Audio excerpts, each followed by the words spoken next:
bersama kami dalam Waji modul keempat tentang PowerShell. Perkenalkan, nama saya Rafael Pandida. Di sini saya akan menjelaskan tentang tutorial dari modul PowerShell. Nama saya Nurfadila Nurwani sebagai penyampai materi dari modul PowerShell. Jadi buat teman-teman yang mau tahu tentang PowerShell itu apa dan gimana sih cara penggunaan PowerShell, boleh ikutin terus, boleh dicek videonya berikut ini. Jadi di sini kita akan membahas mengenai software dari PowerShell.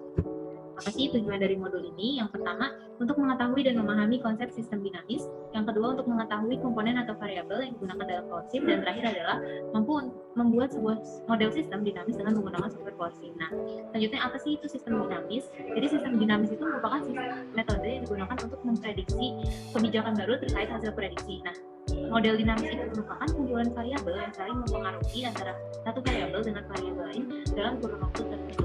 Nah, di sini ada istilah loop dalam PowerShell. Yang pertama ada loop itu terbagi menjadi dua, yaitu loop positif dan loop negatif. Nah, loop positif itu ketika suatu variabel meningkat, maka variabel lainnya juga akan ikut meningkat. Contohnya itu adalah antara kualitas dan penjualan. Jika kualitas meningkat, maka penjualan pun akan meningkat. Nah, yang kedua ada loop negatif, yaitu loop yang misalnya variabel satunya meningkat, maka variabel lainnya itu berpengaruhnya berlawanan. Jadi jika suatu variabel meningkat, maka variabel yang lainnya akan menurun. Contohnya antara harga dan penjualan produk. Jika harganya naik, maka penjualan produk itu akan menurun. Nah, di sini ada cash flow loop. Cash flow loop itu alat untuk merepresentasikan umpan balik dari sistem. Fungsi dari causal loop diagram itu untuk menangkap hipotesis penyebab dinamika. Nah, di sini ada contoh kelahiran, populasi, dan kematian. Ada loop positif dan ada loop negatif. Jadi jika di sini cara membacanya, jika kelahirannya bertambah, maka populasinya akan bertambah. Nah, lain halnya dengan kematian.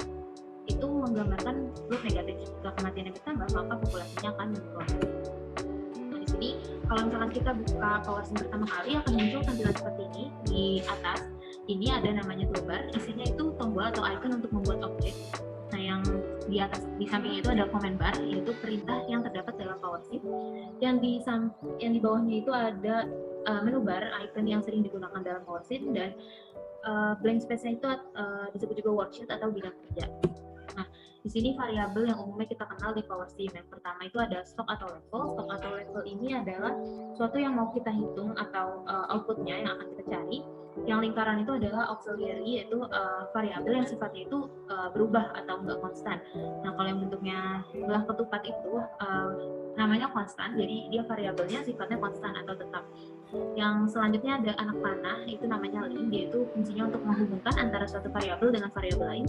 Dan selanjutnya ada flow rate atau flow rate plus auxiliary, itu adalah menggambarkan aliran. Mungkin itu aja dari saya penyampaian materinya. Selanjutnya akan ada tutorial yang akan disampaikan oleh teman saya, yaitu Eva Yumatia. Terima kasih teman-teman. Oke teman-teman, di sini kita bisa lanjut untuk tutorial dari modul PowerShell ini. Di sini ada studi kasus, yaitu PT Osik merupakan perusahaan yang memproduksi roti pada 1 Januari 2020. PT Osik memiliki penghasilan sebesar 6 juta setiap bulannya, dan PT Osik mendapatkan pemasukan yang berdistribusi secara normal sebesar 4 juta dengan standar deviasi sebesar 500.000. Nah, setiap harinya itu PT Osik menghabiskan 100.000 yang juga berdistribusi normal dengan memiliki standar deviasi sebesar 20.000 untuk membeli bahan baku seperti tepung, coklat, dan lainnya. PT Osik juga menghabiskan 200.000 per bulan untuk membayar sewa tempat. Dan pertanyaannya yaitu tentukan penghasilan yang dimiliki PT Osik selama 12 bulan mendatang. Tahapan pertama yang bisa teman-teman lakukan, teman-teman bisa merancang causal loop diagram dari studi kasus di atas, di mana pada studi kasus di atas topik utama yang akan kita cari yaitu berupa keuntungannya. Nah, di sini keuntungan itu dipengaruhi oleh pendapatan dan juga pengeluaran, di mana pendapatan ini akan mempengaruhi keuntungan secara positif, yaitu akan meningkatkan keuntungan. Dan kebalikannya, si pengeluaran ini akan mempengaruhi keuntungan secara negatif, yaitu semakin banyaknya pengeluaran itu akan membuat keuntungan yang didapatkan itu semakin kecil. Tetapi keuntungan itu akan mempengaruhi pengeluaran secara terbalik, itu keuntungan itu akan mempengaruhi pengeluaran secara positif, yang mana artinya jika keuntungannya meningkat maka pengeluarannya juga meningkat. Nah, selanjutnya di sini pengeluaran ini dipengaruhi oleh dua aspek, yaitu pembelian bahan baku dan juga biaya sewa. Oke, selanjutnya teman-teman bisa lanjut. Setelah membuat causal loop-nya, kalian bisa menentukan flow diagram pada PowerShell. Nah, ini flow diagram yang sudah jadi. Nah, teman-teman bisa ikutin tutorial berikut untuk membuat flow diagram. Nah, selanjutnya teman-teman bisa buka di sini PowerShell-nya. Terus langkah pertama yang kita buat yaitu tadi kita nentuin variabel yang bakal kita cari, yaitu kita buat level di sini, level atau stok. Nah, di sini level atau stoknya kita ganti namanya menjadi keuntungan.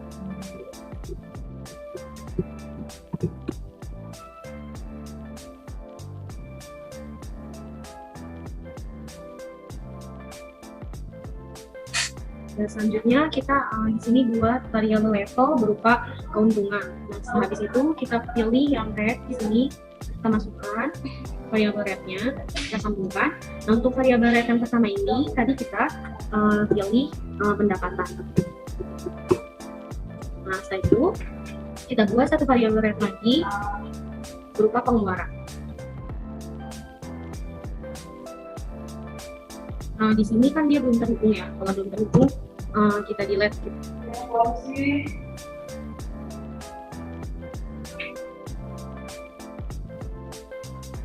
Nah, sampai tidak ada tanda awan di sebelah sini, berarti itu variabelnya sudah terhubung. Untuk variabel red yang kedua, kita beri nama pengeluaran.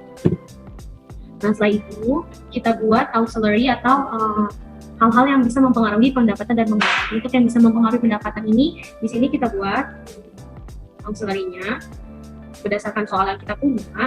Yang mempengaruhi pendapatan itu yaitu pendapatan yang diperoleh setiap bulan. Selanjutnya, yang mempengaruhi pengeluaran itu di sini ada dua. Kita buat auxiliary yang pertama. Kita bisa kasih nama auxiliary ini sebagai biaya sewa. Dan buat auxiliary yang kedua, di sini kita taruh dan kita beri nama di sini auxiliary ini kita ganti sebagai pembelian bahan baku.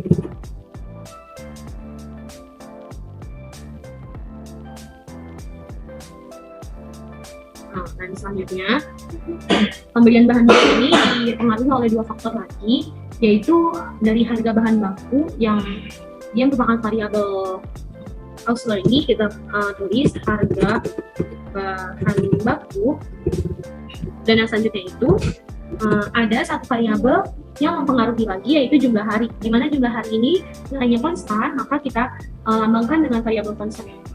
Kita ganti nama, ini kita ganti nama dengan jumlah. Nah, selanjutnya kita bisa menghubungkan antara variabel-variabel yang ada dengan menggunakan variabel ring yang seperti ini. Kita hubungkan dari yang pertama itu ada pendapatan per bulan, mungkin kayaknya pendapatan di sini kita hubungkan sekali. Terus selanjutnya kita hubungkan biaya sewa atau pengeluaran. Nah, selanjutnya kita hubungkan lagi si pembelian bahan baku menuju dan harga bahan baku. Jadi kita hubungkan harga bahan baku ke pembelian bahan baku. Dan kita hubungkan yang terakhir ada variabel jumlah hari ke pembelian bahan baku. Ini biar rapi kita samakan.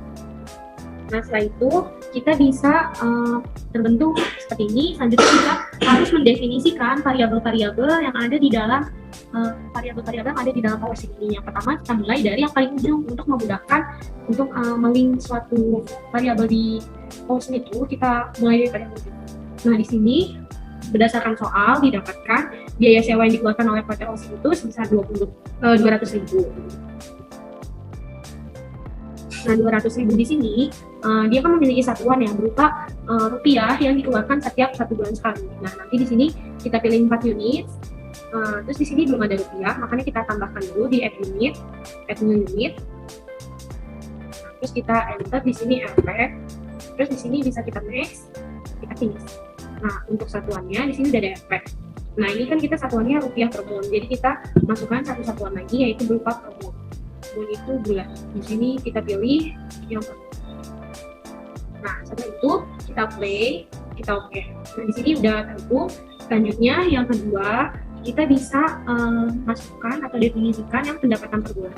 Tadi didapatkan pendapatan per bulan PT PT OSIK itu sebesar 4 juta dengan standar deviasi sebesar 500.000. Nah, karena dia berstandar deviasi, kita masukkan dulu di sini, kita pilih FX tadi, kita pilih yang normal karena dia berdistribusi secara normal. Di sini emailnya kita masukkan jumlah pendapatan yang didapat yaitu 4 juta dengan standar deviasi sebesar 500.000. Kita oke. Nah, di sini udah muncul seperti ini, tapi ini belum ada satuannya. Untuk itu, karena belum ada satuan, kita masukkan satuannya, kita kali 1 untuk memasukkan satuan, terus kita pilih unit 4, kita masukkan satuannya berupa rupiah per mol, karena pendapatan ini diperoleh setiap 1 bulan sekali. Kita pilih rupiah, terus kita masukkan tanda per, kita isi dengan nah, di sini udah dimasukkan, kita bisa klik OK, apply, kita klik OK. Selanjutnya di sini kita masukkan untuk yang harga bahan baku, kita mulai dari ujung-ujung supaya nanti kalau misalkan kita mulai dari tengah itu kita nggak bisa mendeteksi karena yang ujungnya belum diselesaikan, jadi kita pilih dari ujung.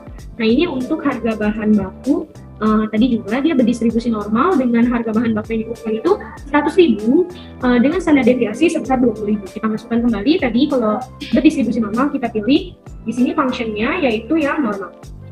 Nah, kita masukin ini sebesar 100.000 dan standar deviasinya sebesar 20.000. Nah, setelah itu kita oke. Nah, ini belum terdefinisi ya, satuannya kita masukkan kali 1 untuk bisa mendefinisikan. Kita pilih unit, kita pilih rupiah kembali. Nah, ini dia satuannya masih per day karena di soal didapatkan harga bahan baku yang dikeluarkan PT OSIK itu sebesar 100.000 yang dikeluarkan setiap hari, jadi kita masih dalam satuan day. Kita pilih satuan day, kita play, dan kita oke. Nah, selanjutnya di sini kita pilih variabel yang jumlah hari, di mana jumlah hari ini kita tentukan yaitu sebesar 30 karena jumlah hari dalam 1 bulan itu kita asumsikan sebagai 30. Kita pilih lagi unitnya yaitu day. Setelah ini kita play dan kita oke.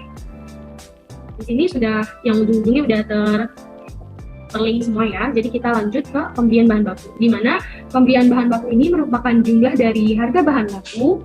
Kita tulis, kita masukkan function tambah. Di sini kita tambahkan dengan jumlah hari. Nah, di sini satuannya kita buat kali 1 lagi. Kita pilih satuannya itu 1 per mol. Sini kita pilih 4 unit. Kita tutup. Ya, teman-teman, di sini mungkin kita ada sedikit kesalahan di mana pembelian bahan baku ini kita kalikan dengan jumlah hari ini variabelnya plus, kita ganti dengan variabel kali. Nah, setelah ini bisa terdefinisi, kita play. Oke, kita klik OK. Nah, di sini selanjutnya kita mau mendefinisikan yang pendapatan terlebih dahulu. Di sini pendapatan itu kita masukkan merupakan pendapatan per bulan.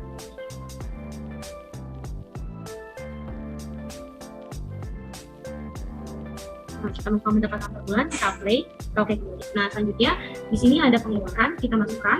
Pengeluaran ini merupakan penjumlahan dari biaya sewa dan juga pembelian bahan baku, di mana kita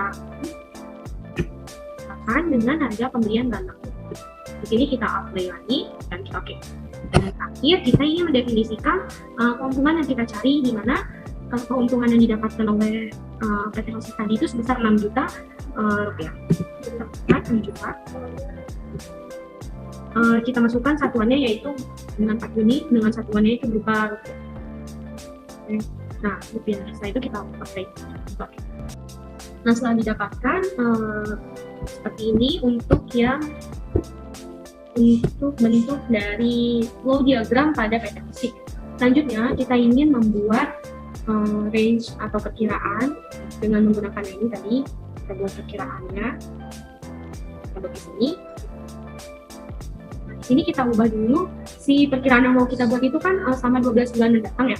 Ini masih dalam bentuk quarter. Di sini kita bisa pilih simulation testing, kita pilih report, kita uncheck list yang minor dan mayor. Di sini kita mayornya kita ubah jadi nol. Nah, setelah itu kita apply. Oke. Nah, di sini sudah didapat perkiraan itu dalam bentuk bulan selama 12 bulan yang akan datang. Selanjutnya kita graf keuntungan, pengeluaran, dan juga pendapatan. Ya, supaya mudah. Di sini kita bisa langsung running dari yang udah kita kerjakan ini. Oke. Di sini keluar dari perkiraan keuntungan, perkiraan yang dimiliki penghasilan dari PT OSIK itu yang akan dimiliki selama 12 bulan mendatang. Ini perkiraannya, di sini ada keuntungan, pengeluaran, dan juga pendapatan. Nah, selain tabel seperti ini, kita juga bisa membuat grafiknya dengan pakai tools yang ini, Active Tool for Creating a Time Graph. Kita pilih di sini. Sama seperti tadi kita graph ini pendapatan, pengeluaran, dan juga pendapatan. Nah, di sini setelah udah kita perbesar, dia sudah lebih jelas. Nah, setelah itu kita bisa play juga. Di sini bisa terlihat grafik dari penghasilan yang akan didapatkan PT OSIK selama 12 bulan mendatang, di mana nilai ini hanyalah sebuah mungkin kayak bisa dibilang estimasi yang akan datang. Gitu. Nilainya bisa berubah-ubah dari estimasi yang kita dapat. Mungkin sekian dari penjelasan tentang modul PowerSync kali ini. Kurang lebih mohon maaf. Assalamualaikum warahmatullahi wabarakatuh.